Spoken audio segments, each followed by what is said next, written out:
Let me explain. Let me be brief about the details of this very unique project that I'm offering you an exclusive first look opportunity at.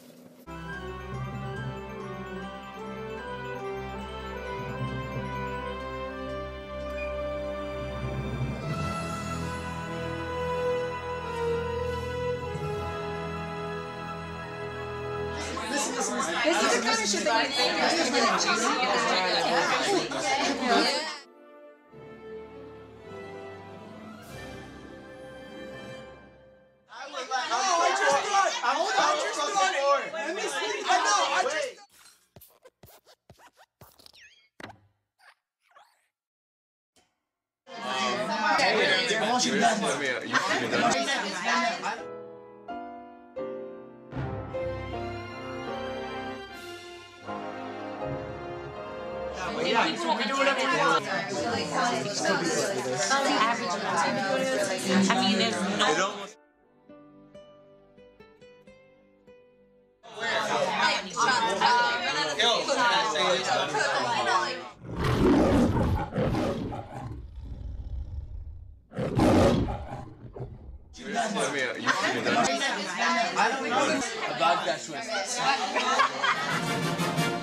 You want to know about the party? Man, I'll tell you about the party. I'll tell you fucking everything you want to know.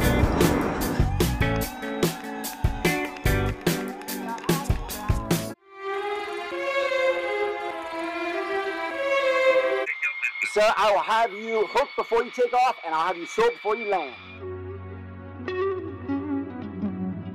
Something real special that I think you really like. And just in a concise one sentence. About the details of this very unique project that I'm offering you an exclusive first look at.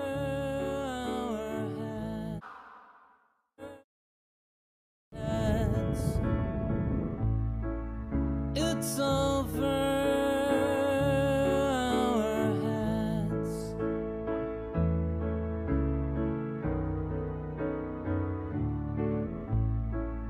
It's over our heads.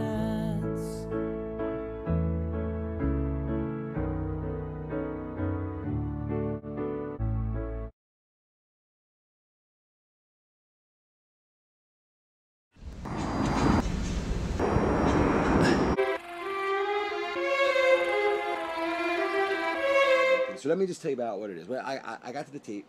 And after I saw the tape, I knew I had to go. I knew these kids were natural.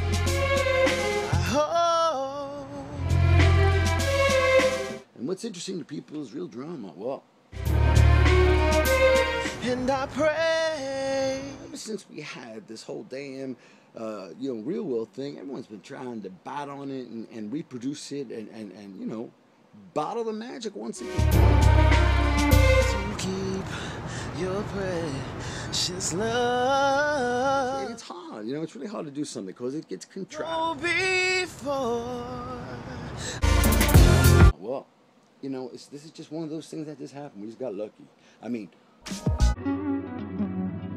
something real special that I think you really like. And just in a concise one sentence. You want to know about the party? Man, I'll tell you about the party. I'll tell you fucking everything you want to know.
It is Bobby Lee from the same parish in Louisiana you grew up, sir, from Creative Arts Agency. How you doing today, sir?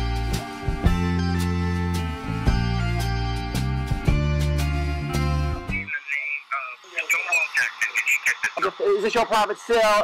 I believe it was George Clooney who the other day while I was having lunch with him and Brad. Sounds like a little bit of a commotion in the back. So are you at a NASCAR race again? I am on this beautiful Gulfstream 67, forget the number. I'm ready to settle in and buckle up and enjoy a nice Jack Daniels.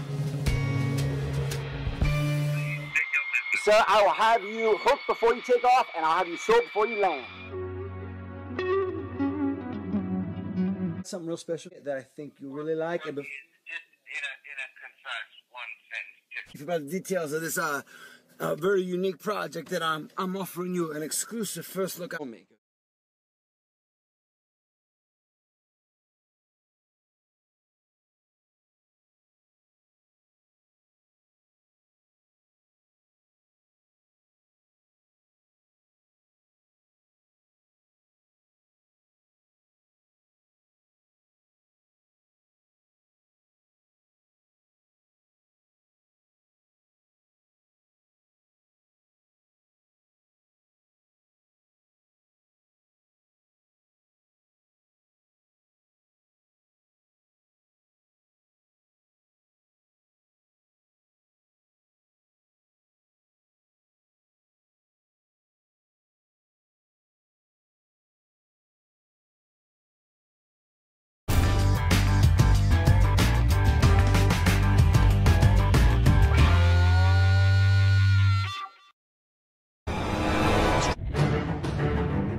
He bought it. Comcast and NBC bought it. So a lot of the parents got pissed because, of course, the parents got pissed. They're now looking for an investigation about whether was it arson, was it homicide, was it a suicide pact? Did someone kill these kids? Was it an accident? Is there someone to sue? Is there someone to go after and arrest? I mean, they had questions out the ass. I mean, I had questions out the ass. I didn't have as many questions because, I just wanted to close the deal. And as we closed the deal for the rights to make essentially this incredible tragedy that was, it was in the news cycle for 2.5. And, this whole thing had been at the tipping point of a national story, Anyway, turns out that as we basically close the deal and basically have a schedule for late fall for the premiere of Graduation, an FBI investigation commenced by one of the parents of one of these deceased students who was the South Carolina senator who commenced this FBI investigation, got these boys involved, especially the boy who survived. Yeah, anyway, so he came in there as a key witness, talked to the FBI. They suspected him at first, but this guy couldn't hurt a fly. He was good people, this kid. He's doing good now, and God bless him, but he represented kind of, the last link between the fate of these kids that, had grown on America. I mean, here we have three things happening. We have, a crime that's being investigated. We have circumstances surrounding it becoming more and more disturbing and convenient, like, who's filming this shit and who's sending it to us and why they sending it to both the FBI as well as the studios, and who's behind this thing. I mean, it became very kind of, what was the practical joke that I had no idea who owned it. It was like doing business with a fucking Swiss bank account. It didn't matter to me because as long as I get my 10%, who the fuck, I don't give a fuck who made the damn thing, okay? If it was Fellini, Tarantino, or fucking Orson Welles coming back from the dead, it just don't make no difference to me. You understand what I'm saying? I get my 10% no matter whose hands are on it. So, I make my deal, NBC does their thing, and then as we're airing this shit,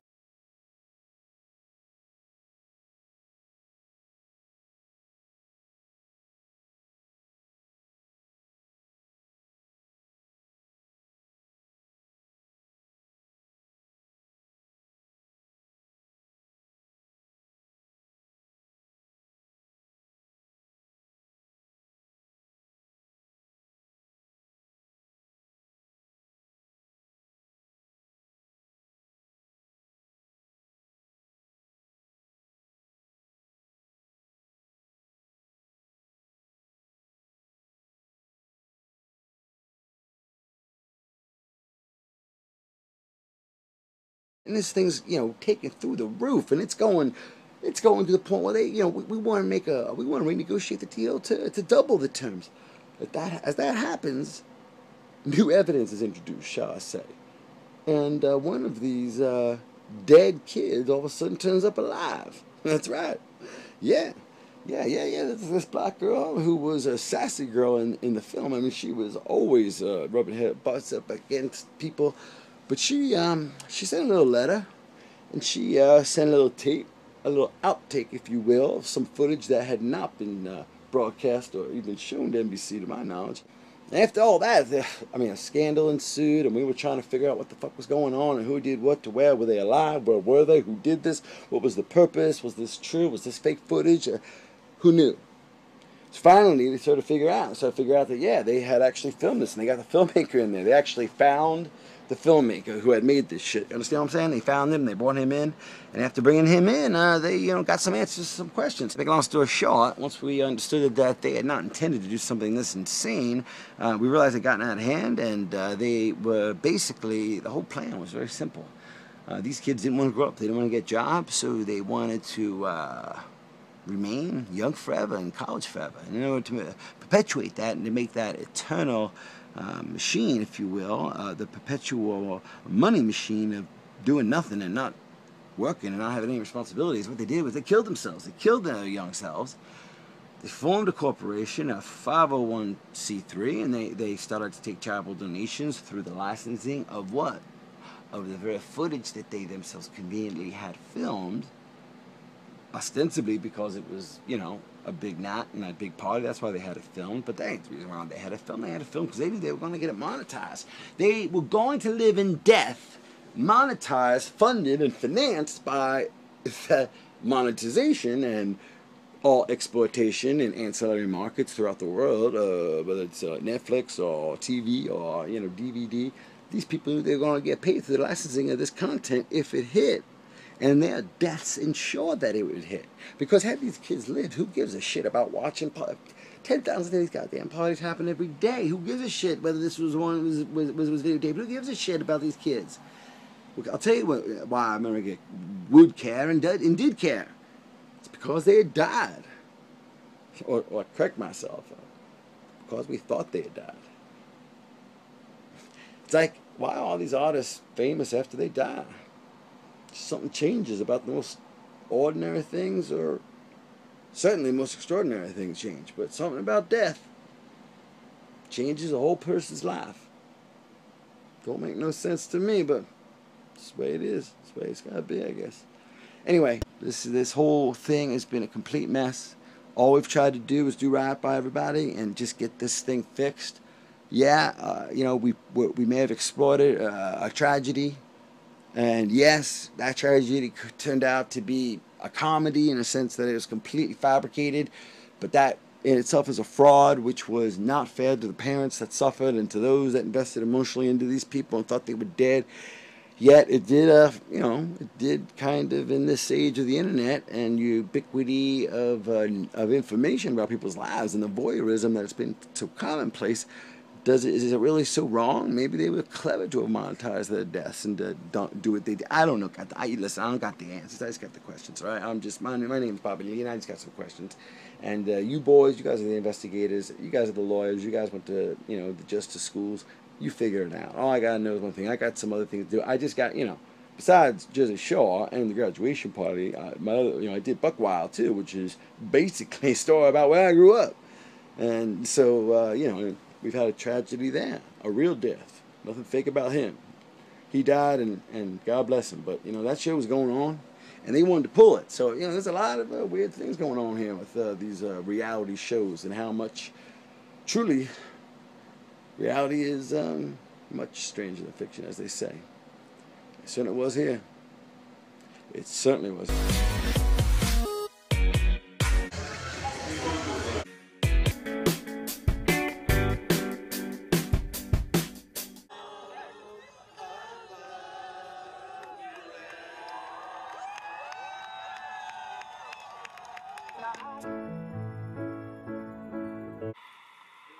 It is Bobby Lee from the same parish in Louisiana you grew up, sir, from Creative Arts Agency. How you doing today, sir?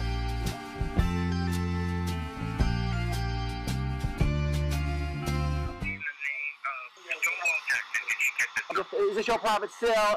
I believe it was George Clooney who the other day while I was having lunch with him and Brad. Sounds like a little bit of a commotion in the back. So are you at a NASCAR race again? I am on this beautiful Gulfstream 67, forget the number. I'm ready to settle in and buckle up and enjoy a nice Jack Daniels. Sir, I will have you hooked before you take off, and I'll have you sold before you land. Something real special that I think you really like. And Just in a concise one sentence. about the details of this very unique project that I'm offering you an exclusive first look at.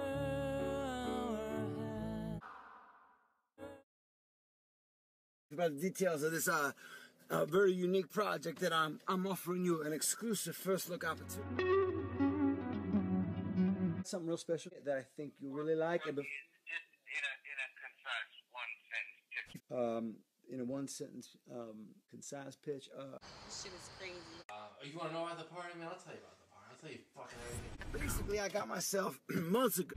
I'm flopping on my bed like a flying squirrel, like a little girl hurt by the big bad A tape